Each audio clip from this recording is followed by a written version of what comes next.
अस्सलाम वालेकुम, क्या हाल है? आप सब लोग खैरियत से हैं? अगर खैरियत से हैं तो फिर आज की खबरें देखें।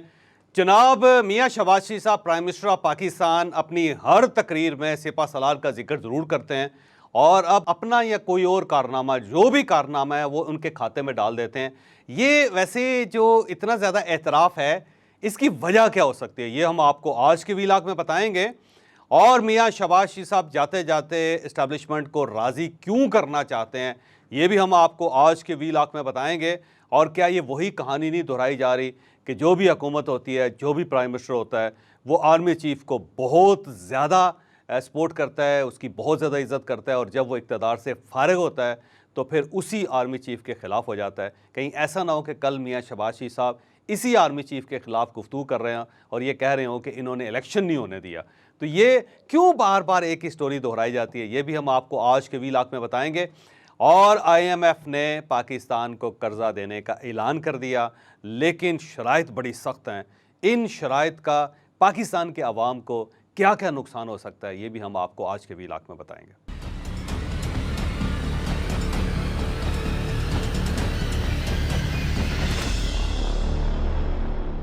पिछले एक महीने से मियां शहबाज शरीफ साहब जहां पे भी तकरीर करते हैं, वो आर्मी चीफ का जिक्र ज़रूर करते हैं। कल भी उन्होंने कहा कि ये जो सऊदी अरेबिया से $2 बिलियन मिले हमें, इसका सारा क्रेडिट जो है वो आर्मी चीफ को जाता है। और उससे पहले जब ज़राअत ग्रीन पाकिस्तान की एक स्कीम लॉन्च की गई थी और उसमें भी पाकिस्तान के अंदर बैरूनी सरमायाकारों को बुला के उनको ये ऑफ़र की गई कि आप पाकिस्तान की ज़मीनों को ज़रखेज़ करें ताकि पाकिस्तान की अपनी भी ज़राअत बेहतर हो और फिर पाकिस्तान से ज़रिए अजनास एक्सपोर्ट भी हो सकें। तो उस वक्त भी मियां शहबाज शरीफ साहब ने वो सारा क्रेडिट जो था वो आर्मी चीफ को दिया। इसमें कोई शक नहीं कि आर्मी चीफ ने बहुत एफर्ट किया है और आर्मी चीफ ने बहुत अच्छा प्लान बनाया है और आर्मी चीफ ने जो स्टेक होल्डर्स हैं उन सबको इकट्ठा किया है। और इसमें भी कोई शक नहीं कि बाहर से जो सरमायाकार हैं उन सबको भी आर्मी चीफ ही पाकिस्तान लेकर आए। और इसमें भी कोई शक नहीं कि सऊदी अरेबिया से ये जो $2 बिलियन मिल रहे हैं, ये भी जनरल आसिम मुनीर का कमाल है।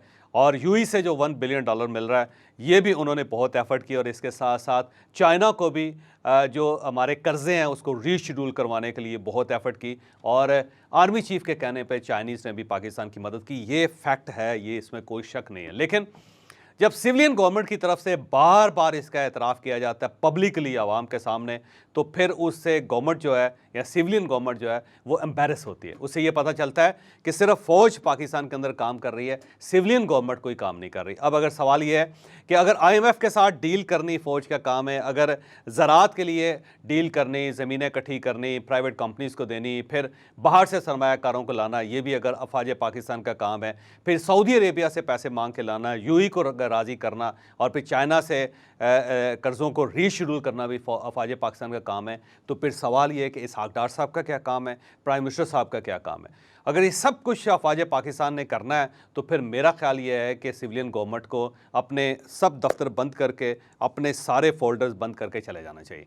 क्योंकि गवर्नमेंट का अखराजात आप देखिए कि बिलियंस के हिसाब से गवर्नमेंट के अखराजात हैं। 85 वज़ीर हैं आपके साथ और वो अपनी गाड़ियों पर झंडे लगा के फिर रहे हैं।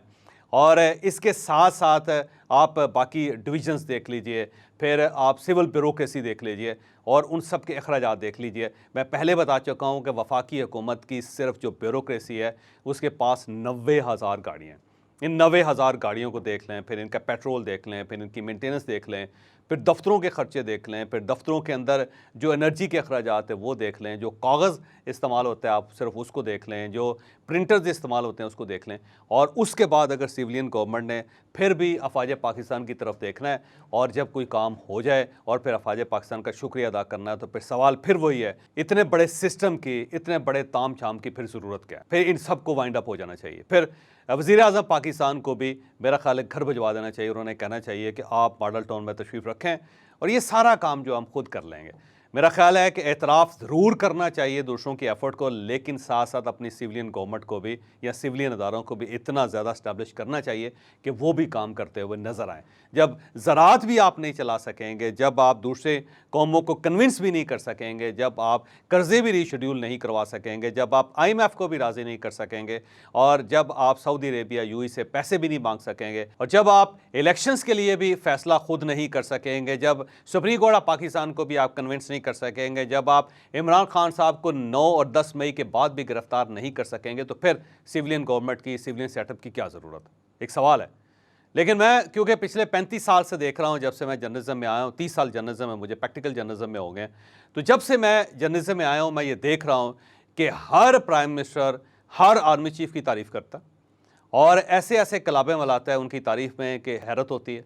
लेकिन जो ही वो इक़्तिदार से बाहर जाता है और फिर इस्टेब्लिशमेंट की तरफ से उसे सपोर्ट नहीं मिलती या उसे दोबारा इक़्तिदार की कुर्सी पर नहीं बिठाया जाता, तो फिर उसे वही आर्मी चीफ बुरा लगने लगता है। आप याद कीजिए कि जनरल बाजवा साहब को कौन लेके आया? मियां नवाज शरीफ साहब लेके आए। और जब मियां नवाज शरीफ साहब को जनरल बाजवा साहब ने पनामा केस में नहीं बचाया, तो उसके बाद मियां नवाज शरीफ साहब बल्कि पूरी शरीफ फैमिली जनरल बाजवा और जनरल फैज़ के खिलाफ हो गए।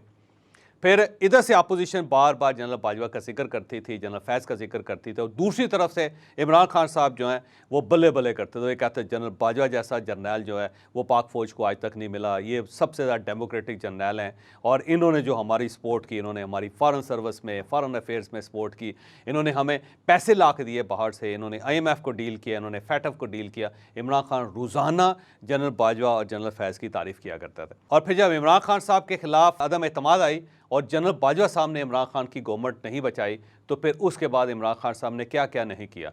फिर वही जनरल बाजवा जो डेमोक्रेटिक जनरल थे, जिन्होंने पाकिस्तान की बहुत मदद की थी, जिन्होंने इमरान खान की बड़ी सपोर्ट की थी, जो बड़े शानदार जनरल थे, और जो इस्टेब्लिशमेंट वो कहते होते थे एक इस्टेब्लिशमेंट जनरल ज़िया-उल-हक की होती है और दूसरी इस्टेब्लिशमेंट जनरल बाजवा की होती है, तो फिर उन्हीं जनरल बाजवा को न्यूट्रल भी कहा गया, जानवर भी कहा गया, फिर उन्हें मीर सादक और मीर जाफ़र भी कहा गया, फिर उन्हें गद्दार भी कहा गया, और फिर उनके खिलाफ बाकायदा जुलूस भी निकाले गए। आपके सामने सारी बात, यानी वही जनरल जो सबसे अच्छा था, जो बहुत डेमोक्रेटिक था, सिर्फ एक गलती की वजह से कि उसने हुकूमत को बचाया नहीं, जाती हुई हुकूमत को नहीं बचाया, या फिर इमरान खान साहब को वापस नहीं लेकर आया, तो वही जनरल कितना बुरा हो गया। अब नवाज शरीफ को देख लें और उसके बाद अब इमरान खान साहब को देख लें, और उससे पहले जो आप पिछली तारीख देखते चले जाएं।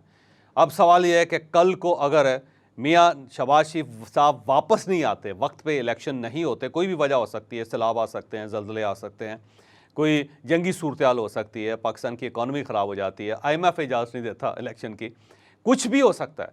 और जब वो कुछ हो जाएगा तो फिर सवाल ये है कि क्या यही मियां शहबाज शरीफ साहब, यही मियां नवाज शरीफ साहब इसी जनरल आसिम मुनीर को ये कहेंगे कि ये बड़े डेमोक्रेटिक हैं, ये बड़े मुहिब्बे वतन हैं, मैं सिपा सलार को सलाम पेश करता हूँ, मैं इन्हें क्रेडिट देता हूँ, ये सारा इनका विजन है, क्या ये कहेंगे?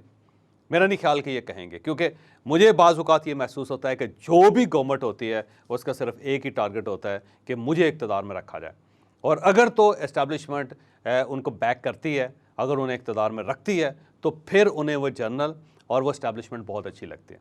लेकिन जो ही उनका इक़्तिदार ख़त्म होता है और इन्हें वापसी का रास्ता नज़र नहीं आता, तो वही इस्टेब्लिशमेंट इनके लिए बुरी हो जाते हैं। तो आज अगर अफवाज पाकिस्तान ने ज़राअत को बेहतर बनाने का फ़ैसला किया है, ग्रीन पाकिस्तान का प्लान बनाया, तो ये प्लान सारे गवर्नमेंट को सूट करता है, तो गवर्नमेंट वाह कर रही है। लेकिन अगर कल ये प्लान नाकाम हो जाता है और मियां शहबाज शरीफ साहब अपोजिशन लीडर होते हैं, तो क्या ये इस प्लान को प्रमोट करेंगे? क्या ये जिम्मेदारी कबूल करेंगे कि जी देखें हमने मिलकर बड़ा अच्छा काम किया था और इन्होंने बड़ा अच्छा काम किया था? नहीं। अगर ये नाकाम हो गया तो ये हमेशा की तरह अफवाज पाकिस्तान के खाते में डाल दिया जाएगा, और अगर ये कामयाब हो गया तो कल मियां शहबाज शरीफ साहब कहेंगे कि देखें हमारे दौर में हमने कितना बड़ा प्लान बनाया था और इसका पाकिस्तान को कितना फ़ायदा हुआ। अब इसी तरह जो $3 बिलियन UAE और सऊदी अरेबिया से मिले हैं, और कल को अगर ये हमारे गले में पड़ जाते हैं, तो क्या मियां शहबाज शरीफ साहब इसकी ज़िम्मेदारी कबूल करेंगे? नहीं। वो आज से ही कह रहे हैं कि जनरल आसिम मुनीर साहब का कमाल है, और कल को ये कह देंगे जी उन्होंने गलत फ़ैसला किया, अब वो जाने और पाकिस्तान जाने। तो ये एक ट्रेजेडी है पाकिस्तान के अंदर कि हम फ़ौज के साथ भी रहना चाहते हैं और हम फ़ौज से दूर भी रहना चाहते हैं, और अगर हम पास रहना चाहते हैं तो उसकी वजह ये होती है कि आप हमें इक़्तिदार में रखें। अगर तो इक़्तिदार में रख लिया तो बहुत अच्छा है, और अगर इक़्तिदार में नहीं रखा या एक इस्टेब्लिशमेंट ने कोई प्लानिंग करके आपको गवर्नमेंट का हिस्सा नहीं बनाया, या आपको कुर्सी पर नहीं बिठाया, या आपके लिए रास्ता नहीं खोला, या आपके ख़िलाफ़ अगर कोई केसेस हैं उनको मैनेज नहीं किया, तो फिर ये इस्टेब्लिशमेंट पूरी हो जाते हैं। और लेकिन अगर ये आपको सपोर्ट कर रहे हैं तो बहुत अच्छे लोग हैं। तो ये एक ट्रेजेडी है पाकिस्तान में। मेरा ख्याल है हमें इससे भी बाहर निकलना पड़ेगा, इसमें कोई शक नहीं है कि ठीक है जनरल आसिम मुनीर ने बहुत अच्छा काम किया और उन्हें करना भी चाहिए, ये मुल्क है उनका, और अगर ये अपने मुल्क के लिए नहीं करेंगे तो किसके लिए करेंगे? तो उन्होंने किया, बहुत अच्छी बात है। अब मियाँ शवाशी साहब को बजाय इसके कि वो बहुत ज़्यादा इनकी तारीफ़ करते रहें अननेसेसरली हर जगह खड़े होके, और ऐसा लगता है बाज़ औक़ात कि वो बिल्कुल अपनी कोई भी जो इनकी अचीवमेंट है वो अपने खाते में नहीं रखना चाहते, वो सब कुछ ही उनके हवाले कर देना चाहते हैं। तो ये एक मेरा ख़्याल है रॉन्ग इंप्रेशन जा रहा है गवर्नमेंट का, कि इसका मतलब ये हुआ कि सिविलियन गवर्नमेंट जो है उसकी कोई वैल्यू कोई वक़्त नहीं है, और जो कुछ आप भी कर रहे हैं आपकी नज़र में भी उसकी कोई वैल्यू या वक़्त नहीं है। तो ये अननेसेसरी नहीं करना चाहिए, टू मच है, टू मच नहीं करना चाहिए। और इसके साथ साथ आपको अपने जो सिविलियन अदारे हैं उनको भी एम्पावर करना पड़ेगा, उनको इतना डेवलप करना पड़ेगा कि सिर्फ हमारी वजारत ख़जाना या वजारत ख़ारजा बाहर जाए और सऊदी अरेबिया और यूएई बाकायदा उनकी इज़्ज़त करें। जब आप अपनी इज़्ज़त ख़राब कर देंगे और आप बाहर की हुकूमतों को, बाहर की कंपनियों को नहीं मना सकेंगे, तो फिर इसका मतलब ये हुआ कि ये जो सिविलियन इस्टेब्लिशमेंट है तो ये टोटल कोलैप्स कर गई, फिर इसकी कोई वैल्यू कोई वर्थ नहीं आलमी सतह पे। तो ये मेरा ख्याल है अफसोसनाक सूरत हाल है पाकिस्तान जैसे मुल्क के लिए कि इतना बड़ा सिविलियन सेटअप है, लेकिन उसकी वैल्यू ये है कि वो बाहर से ना सरमायाकारों को ला सकता है, ना वो बाहर से पैसे मांग के ला सकता है, ना वो IMF को राज़ी कर पाता है, और ना ही वो मामलात पाकिस्तान के अंदर चला सकता है। तो ये इंतहाई अफसोसनाक सूरत हाल है, और मैं बड़े दुखी दिल के साथ हुकूमत से कह रहा हूँ कि भाई साहब अपने मामलात को दुरुस्त करें। इस तरह मामला नहीं चल सकेगा, क्योंकि आप सिविलियन हैं, आप वोट लेके आते हैं, तो आपके वोट की तकरीम ये है कि आप अपने इदारों को इतना मजबूत करें कि अफवाज पाकिस्तान भी आपकी तारीफ़ कर सकें। वो तारीफ़ जो आज आप जनरल आसिम मुनीर की कर रहे हैं, मेरा ख़्याल ये है कि अगर आप एम्पावर होते, अगर आपने काम ठीक किया होता, अगर आपका विज़न क्लियर होता, तो फिर जनरल आसिम मुनीर साहब आपकी तारीफ़ कर रहे होते कि ये देखें जी गवर्नमेंट ने कमाल कर दिया और हमारा मान रख लिया, और जो इस्टेब्लिशमेंट ने माजी में फ़ैसले किए इस गवर्नमेंट के लिए, उन सब को इन्होंने सच्चा साबित कर दिया। लेकिन अफसोस का मुकाम ये है कि ना आप वजारत ख़ारजा ठीक चला पाए, ना आप फाइनेंस मिनिस्ट्री चला पाए, और फाइनेंस मिनिस्ट्री का कमाल ये था कि वो IMF को भी राज़ी नहीं कर सकी। उन्होंने अपने मामलात पैक करके और ब्रीफ के अंदर रख के, इसहाक डार साहब एक प्लान B के पीछे दौड़ रहे थे जो था ही नहीं। तो ये सूरत हाल है। और फिर आप बाकी मिनिस्ट्रीज़ को देख लीजिए पाकिस्तान के अंदर, क्या मवासलात की मिनिस्ट्री ने कोई कमाल कर दिया पाकिस्तान में। आप फिर ये एक्सपोर्ट प्रमोशन ब्यूरो को देख लीजिए, उसने कितनी एक एक्सपोर्ट कर ली और कितनी एक प्रमोशन कर ली पाकिस्तान के अंदर। फिर आप रेलवे की वजारत को देख लीजिए, फिर आप PIA की सूरत हाल देख लीजिए, फिर आप स्टील मिल की सूरत हाल देख लीजिए, फिर आप बिजली के गर्दशी कर्ज़े देख लीजिए, फिर आप गैस के गर्दशी कर्ज़े देख लीजिए। तो इतनी बड़ी इस्टेब्लिशमेंट सिविलियन जो है, इतनी बड़ी बड़ी वजारतें क्या कर रहे हैं पाकिस्तान में?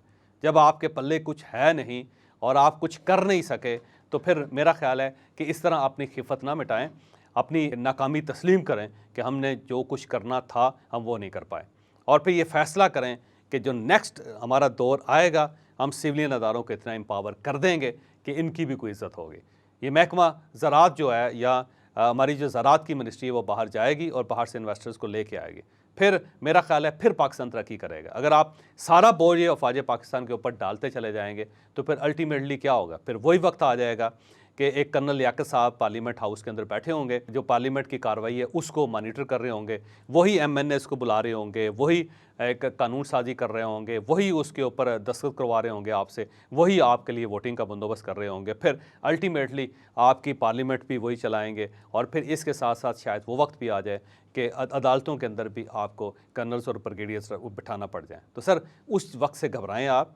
अगर आप एक आज़ाद मुल्क हैं और अगर आप जमहूरियत पे यकीन रखते हैं, तो फिर आपको अपने जमहूरी इदारे भी डेवलप करने चाहिए, और सिविलियन गवर्नमेंट को भी इतना एम्पावर करना चाहिए कि कल को आप सीना तान के सामने खड़े होकर आप ये कह सकें कि ये देखें हमने कमाल किया।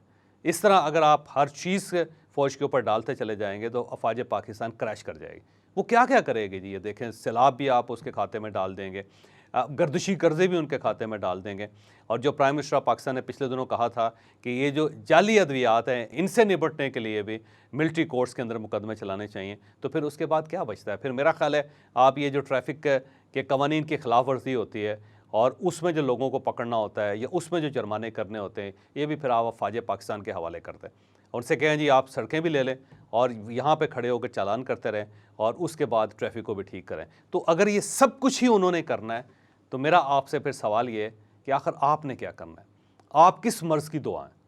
और अगर आपके पास कोई दुआ नहीं है, तो फिर आपकी ज़रूरत क्या है? फिर जस्टिफिकेशन क्या है आपकी?